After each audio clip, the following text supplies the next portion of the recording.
반갑습니다. 네, 새해가 시작되고 지금 일주일 지났죠. 어제가 별날이 아니고 오늘이 별날이 아니라 하셨지만 저희는 또 새로운 또 마음을 챙기게 되는 것 같습니다. 우리 교도님들은 원기 109년을 어떻게 계획 다 세우셨나요? 새해 다짐 다 세우셨나요? 네. 함께 인도품 34장 봉독하시겠습니다. 회보 앞면입니다. 네. 대종사 신년을 당하여 말씀하시기를 내가 오늘 여러 사람에게 세배를 받았으니 세속 사람들 같으면 음식이나 물건으로 답례를 하겠으나 나는 돌아오는 난세를 무사히 살아갈 비결 하나를 일러줄 터인즉 보감을 삼으라 하시고 서년에 시 한 편을 써주시니 곧 처세에는 유한 것이 제일 귀하고 강강함은 재앙의 근본이니라. 말하기는 어눌한 듯 조심히 하고 일 당하면 바보인 듯 삼가 행하라. 급할수록 그 마음을 더욱 늦추고 편안할 때 위태할 것 잊지 말아라. 일생을 이 글대로 살아간다면 그 사람이 참으로 대장군이라 한 글이요. 그 글 끝에 한 귀를 더 쓰시니 이대로 행하는 이는 늘 안락하리라 하시니라. 저희 이 법문 언제 봉독하셨죠? 신정절, 그쵸? 새해 첫날 1월 1일에 저희가 이 법문을 꼭 봉독을 합니다.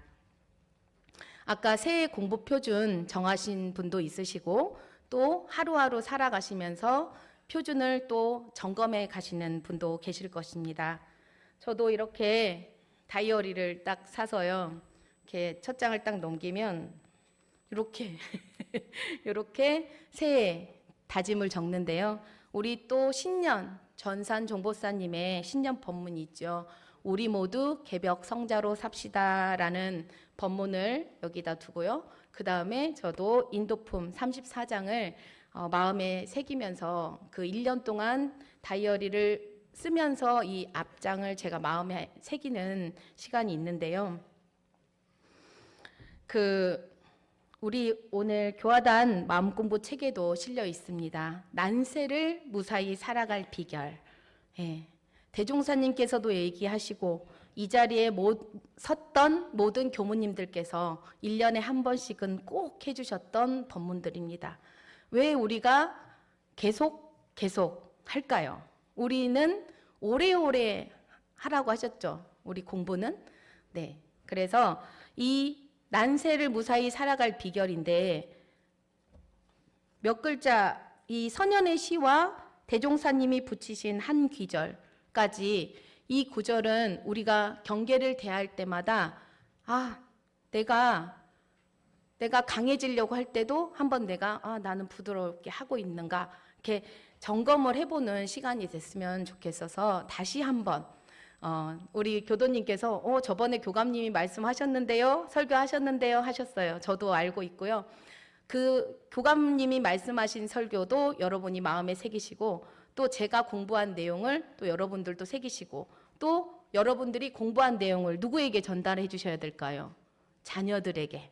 실천 내용을 자녀들에게, 단장님이면 단원들에게, 단원들이면 서로 단원들에게, 그리고 옆 사람들에게, 그리고 신입교도들에게. 신입교도들은 이제 처음 듣는 이야기, 법문일 수도 있잖아요. 그래서 나는 들었어 라고 하지 마시고 오늘은 또 새로운 법문, 또 내일은 또 새로운 법문.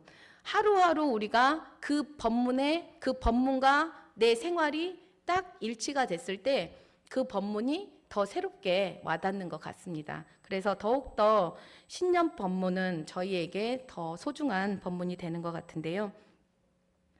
원기 109년에는 몸과 입과 마음을 잘 사용하여 세상을 슬기롭게 살아가자는 법문입니다. 처세에는 유한 것이 제일 귀하고 강강함은 재앙의 근본이니라. 이것은 어떤 처세라는 뜻이 행동을 할 때잖아요. 그러면 몸과 입과 마음 중에 어떤 거죠? 몸으로. 그렇죠? 우리가 사람들과 관계를 맺을 때 처세에는 부드러운 것이 제일 귀하고 강강함이 재앙의 근본이다라는 말씀을 지금 인도품 34장에서 대종사님이 말씀해 주시고 계십니다. 우리 교도님들은 사람을 만날 때 어떤 사람이 좋으신가요? 누구는 좋고 누구는 싫고 하지 말라고 했지만 그래도 좀 편안한 사람은 어떤 사람이신가요? 좀 부드러운 사람? 네. 근데 마음은 부드럽지만 표현이 딱딱할 수도 있죠. 예, 그래서 우리가 사람을 대할 때 더 조심히 대하는 것도 있습니다. 진정으로 부드럽다는 것은 올바른 가치관으로 그때의 상황을 잘 살피셔야 돼요. 잘 살피고 대중의 뜻에 따라 결정된 일에 대해서는 자기 주견을 내려놓고 합력하는 사람이 부드러운 사람이라고 할 수 있습니다. 비바람을 몰고 오는 태풍에도 누가 뽑히지 않죠? 갈대, 그렇죠? 갈대가 뽑히지 않는 것은 땅에 단단히 뿌리를 박고 불어오는 바람에 저항을 하나요? 갈대는? 아니죠. 그냥 불어오는 대로 이쪽으로 흔들리고 저쪽으로 흔들리고 그대로 그 바람에 내 몸을 맡기기 때문입니다. 그런데 평소에 튼튼하다고 자랑했던 나무들은 어떤가요? 강한 바람에 버티다가 뿌리채 뽑히거나 또 가지가 부러지는 경우를 수없이 보셨을 것입니다. 이렇게 자연에서 우리에게 가르침을 주고 있죠. 저는 이제 집안의 막내로 태어났습니다. 그래서 저희 언니가 피아노를 치고요. 저희는 이제 언니가 피아노를 치면 주변에 어머니, 아버지, 이제 오빠랑 저랑 4명이 둘레에 서서 이렇게 노래를 불렀어요. 예, 그래서 저희 여숫교당에서는 성가법회를 많이 봤었습니다. 가족 성가법회, 이런 가족 성가법회. 그러면 이제 언니가 피아노 치면서 가족들이 이제 거기 나가려고 꼭 서서 노래 연습을 했던. 예, 그래서 저는 이제 어렸을 때 이제 초등학교 합창단, 빵모자 쓰고 합창단 하다 보니까 어때요? 이제 노래를 하다 보니까 사람들 앞에 서니까 이렇게 웃는 연습을 하게 됐던 것 같아요. 그냥 노래 부르려면 전 노래를 부를 때 입꼬리가 올라가지 않으면 노래가 잘 안 됐던 것 같아요. 그래서 그때부터 이렇게 고개도 흔들고 이렇게 했던 것이 이제 습관이 됐던 것 같아요. 예. 그래서 그 음악 속에서 자랐고 그냥 편안하게 저는 그게 너무 자연스럽게 됐던 건데요. 이제 그 출가를 하려고 추천교무님께서 저에게 딱 첫 번째가 우리 재현 교무는 이제 재현이는 인화의 덕이 있구나 이렇게 칭찬을 해주시는 거예요. 저는 인화란 말을 그때는 잘 몰랐거든요. 그냥 친구들하고 함께 잘 놀고 선후배 같이 했던 그렇게 지내왔었는데 그때 추천 교무님께서 재현이는 인화의 덕이 좋다. 인화가 첫 번째다. 그러면서 이제 대종사님 법문이 또 저한테 와닿았던 계기가 됐었습니다. 그래서 저도 계속 내가 인화의 덕을 실천하고 있는가. 또 너무 사람이 좋다 보니까 이제 제가 너무 이렇게 선배로서 후배를 가르쳐야 될 때는 이렇게 좀 강강하게 해야 되는데요. 제가 또 너무 물러가지고 강강하게 못해요. 그러면 이제 추천교님께서 저를 이제 뭐라고 하시냐면 너는 가을에 써야 되는 그 덕을, 그러니까 봄, 여름, 가을, 겨울의 시간이 있는데 봄에 가을에 있는 덕만 쓰고 있다. 저를 딱 지적을 하시더라고요. 그래서 강강함도 연습도 해야 되고요. 부드러움도 연습이 필요하다라는 걸 저도 많이 느꼈습니다. 그래서 저도 매일 웃는 날만 있었을까요? 그렇지 않았겠죠. 그리고 우리 교도님들도 웃는 날만 있으시진 않으시잖아요. 그래서 우리가 차갑고 강한 사람보다는 부드러운 사람을 좋아하듯이 내가 먼저 해야 될 것 같아요. 아까 말씀드렸듯이 내 마음은 너무 자비롭지만 그냥 인상 쓰고 계신 분 많습니다. 근데 이렇게 살살살 이렇게 다가가서 막 열어보면 그 마음이 너무 태평양 바다같이 넓은데 그 표현을 못 하시는 분들도 많이 계시더라고요. 그래서 저는 그 사람은 강해라고 딱 인정하기보다는 우리가 먼저 내 마음을 열고 가까이 다가가서 내 마음을 열어서 그 부드러움으로 함께 그 습관을 더 키워 가셨으면 좋겠다라는 생각이 들었습니다. 그래서 대종사님께서 관계를 할 때는 어때요? 유한 것이, 부드러운 것이 제일 귀하고 강강함은 재앙의 근본이다 하셨습니다. 그래서 첫 번째 지나가고요. 두 번째, 이제 몸과 입과 마음으로 중에 입이에요, 입. 그래서 말을 할 때, 일을 할 때는 대종사님께서는 말하기는 어눌한 듯 조심히 하고 일 당하면 바보인 듯 삼가라라고 하셨습니다. 말이 많으면 실수도 많다는 것 우리 교도님들 다 알고 계실 것입니다. 제가 4년차 이제 부안교당에 근무하던 시절인데요. 그때 부교무, 보좌교무님, 그다음 교감교무님이 계셨거든요. 교도님은 한 200명 정도 계셨고요. 근데 제가 이제 4년 차니까 얼마나 이제 안다고 뻐길 때였던 것 같습니다. 그래서 제가 따박따박 대꾸를 했어요. 이렇게 이야기를 하면 저 그렇게 생각하는데요? 그러면서 막 따박따박 대꾸를 했는데요.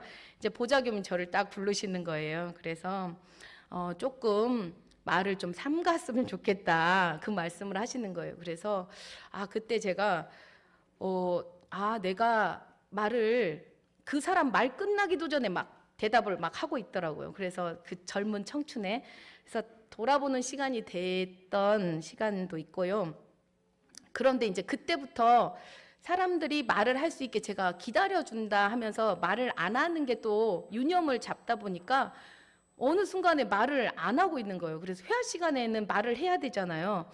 회화 시간에도 말을 안 하고 제가 있는 거예요. 그래서 순간 내가 중도를 못 잡았구나. 그러다가 이제 또 학생들하고 있다 보니 또 말이 제가 좀 많아져서 지금은 다시 또 제 마음을 챙기는 시간이 되는데요. 실수를 하지 않기 위해 먼저 잘 생각하고 말을 할 때는 조심히 그리고 천천히 말하면 꼭 할 말만 하려고 노력하고 계신 것 같습니다. 우리 교도님들도. 그래서 대종사님께서도 그렇게 당부를 하신 거거든요. 말을 할 때는 꼭 할 말만 하라. 그리고 천천히 말을 하다 보면 실수가 적게 된다. 그리고 일을 당해서는 바보인 듯 삼가 행하라 라는 말씀은 일을 할 때는 조심스럽게 하라는 말씀. 그렇죠? 사람들은 저도 그러더라고요. 제가 알고 있는 거 막 설명해주고 싶은 이렇게 막 드러내주고 싶은 막 마음이 생기거든요. 그래서 대종사님께서는 일을 보면 조심조심하라 했는데 그 예를 들어서 빙판길 어때요? 여러분 빙판길에 내 앞에 빙판이 있다. 그러면 어떻게 하시나요? 그냥 평상시대로 막 걸어가나요? 아니죠. 제 마음 주머니에 손도 빼고 발에 또 힘도 주고 그리고 천천히 이렇게 걸어가시잖아요. 마음을 챙기면서 걸어요. 그 전에는 우리 어차피 영주로 마음을 챙기고 걷고 계시겠지만 혹시 마음을 놓았더라도 빙판길 앞에서는 우리가 경계가 있을 때는 마음을 멈추고 마음을 챙기듯이 일을 당하면 그 얼음 위를 걷듯 챙기고 또 챙겨서 조심스럽게 해야 한다고 대종사님께서 말씀하고 계십니다. 세 번째는 마음입니다. 마음. 저희 마음 공부하시죠? 몸과 입과 마음인데요. 마음을 사용하고 준비할 때 급할수록 그 마음을 더욱 늦추고 편안할 때 위태한 것을 잊지 말아라 라고 하셨습니다. 일상에서 여유를 가지고 공부하는 준비 공부 그리고 모든 것이 순조로울 때 마음이 풀어지지 않도록 잘 관리하라는 말씀입니다. 대종사님께서는 역경도 경계지만 순경도 경계라고 하셨거든요. 일이 잘 풀릴 때 마음을 놓으면 그게 또 실수가 되고 경계가 생긴다는 말씀입니다. 네, 저도 연말 연시 제아의 종소리를 듣기는 들었습니다. 그렇지만 이 연말 연시에 이제 연말 저희 교도님들 헌공봉투 마감해야 되고요. 그 다음에 새해 준비, 우리 500명 이상의 교도님들 헌공봉투 새로 또 다 준비해야 되고요. 그리고 초상이 나서 열반 독경을 다니면서 이제 바쁘다 바빠를 외치겠죠. 우리 교도님들도 많이 걱정해 주셨는데요. 막 바쁘다 바쁘를 외치다가 제가 이 다이어리를 딱 펼쳐서 그 새해 계획을 딱 세우면 그 다음에 이제 월 계획이 생기겠죠. 월 계획이 생기고 그 다음에 일 계획이 생깁니다. 일 계획을 저는 이렇게 체크를 하면서 특히 우리 일이 많은 일익교당에서는 체크를 안 하면 많이 빠집니다. 네, 그래서 이 다이어리를 펼치는 순간 제가 바쁘다 바빠가 입에서 사라졌어요. 입에서 사라지고 미리미리 챙겨서 미리미리 대조하자. 딱 그 일을 처리해 나가면서 그 대종사님 말씀이 더 급할수록 그 마음을 멈추라, 늦추라 라는 말씀이 더 와닿았던 이 새해였던 것 같습니다. 우리 교도님들도 마찬가지시죠. 우리 백수가 과로사한다 하듯이 일 많으신 분은 당연히 많지만 일이 없는 것 같으면서도 왜 이렇게 일이 많은지 바쁘다 하면서 나의 마음을 챙기는 거는 놓고 지내지는 않으셨는지 되돌아보셨으면 합니다. 이런저런 일에 부딪히며 하루를 보내셨다면 더더욱 일로 가득 채워진 마음을 바라보고 비우면 일 없을 때의 여유로운 마음으로 일을 대하고 순풍에 돛단 듯이 모든 것이 순조로울 때 다음을 미리 준비하는 공부가 필요할 때임을 잊지 않으셨으면 좋겠습니다. 대종사님께서는 동하는 경계를 당해서는 반드시 대의를 세우고 취사를 먼저 하여 망령되고 번거한 일을 짓지 아니하는 것으로 정신을 요란하게 하는 마의 근원을 없애고 일이 없을 때는 어떤 공부를 할까요? 일 없을 때는 염불과 자선, 그러죠? 기타 무슨 방법으로든지 일어나는 번뇌를 잠재우는 것으로 온전한 근본 정신을 양성하라고 대종경 수행품 19장에 말씀해 주고 계십니다. 여유는 어디서 나올까요? 여유. 내 마음 수양 공부에서 나오죠. 저희가 작년에 정기 훈련 과목 11과목을 공부하셨는데요. 여유는 수양 공부에서 나옵니다. 일 없을 때 자신의 마음을 들여다보고 고요하게 가라앉히는 시간을 활용하여 수양에서 나오는 여유를 가지셨으면 좋겠습니다. 그래야 대종사님께서는 일을 당해서 넉넉한 취사를 할 수 있다고 말씀하셨습니다. 살아가다 보면 가끔 내 마음을 상하게 하는 인연들이 있습니다. 그럴 때는 우리 교도님들은 어떻게 하시나요? 그냥 지나치시나요? 아니면 내 마음을 한 번 더 돌아보시나요? 저번 주 1월 3일부터 이제 교감님 모시고 수요 야외에서 108배 절 명상이 시작됐습니다. 108배 절을 하고 20분 동안 입정을 하고 그리고 20분간 회화의 시간을 가졌습니다. 회화의 주제는 일상수요법 1조. 간단하죠. 1조. 아침마다 외우고요. 법회 때마다 외우던 일상수행요법이 저에게 이렇게 다시 다가왔습니다. 그 금강경에서 약견재상 비상 즉견열애라 하셨잖아요. 마지막 문구에. 나타나는 모든 모습이 참 실상이 아님을 알면 바로 그게 열애를 보는 것이다 라고 금강경에 밝혀져 있습니다. 제가 되돌아보니 참 많이 속았구나. 왜 그 사람을 그대로 그 보이는 모습이 그냥 지나가는 순간일 거거든요. 그 사람이 지금 뭔가 행한 것이 저에게 행한 것이 아니라 그냥 행한 것인데 제가 제 업에 가려서 아, 저 사람은 나를 위해서 저렇게 했나? 나 보라고 저렇게 했나? 하는 내 업이 다시 또 지어진 것이죠.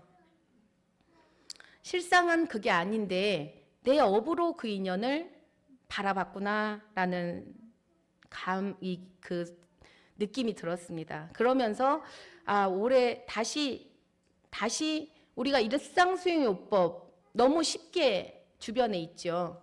그렇지만 내가 정말 내 실상에서 내가 실천을 하고 있는가. 그리고 올해 신년 법문도 마찬가지 일상수요법을 다시 한번 점검하고 실천하는 우리 공부인이 되자고 하셨거든요. 그래서 더욱더 제가 더 마음에 와닿았던 계기가 됐던 것 같습니다.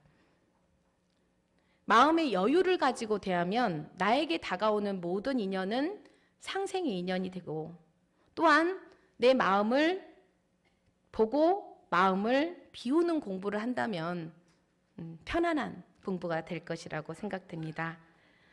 우리 이립교단 교도님들, 대종사님께서 난세를 무사히 살아갈 비결 주셨습니다. 비결입니다. 비결 주셨으니 챙기고 또 챙기고 실천하여 새로움으로 시작한 원기 109년도에는 몸과 입과 마음을 잘 사용하여 행복한 은혜의 복과 지혜를 잘 가꾸길 염원드립니다. 오늘 교화단회를 하실 때는 여기 회보 3면이지요. 보시면 새해 공부 표준 이렇게 되어 있어요. 새해 공부 표준. 그래서 새해 각자 세운 공부 표준이나 꾸준히 공들이고 싶은 유무념 공부가 있다면 함께 이야기해 봅시다. 그리고 급할수록 마음을 늦춘다는 것은 어떤 심경이며 그러한 경험이 있다면 소개해 주세요라고 회화 주제를 제가 회보에 넣어 놓았으니까요. 오늘 단회를 하실 때 여러분들 새해 공부 표준에 대해서 함께 단원들과 공부하시고 더 원기 109년 우리 모두 개벽 성자로 사는 우리 교도님들이 되시기를 간절히 염원드리면서 마치겠습니다.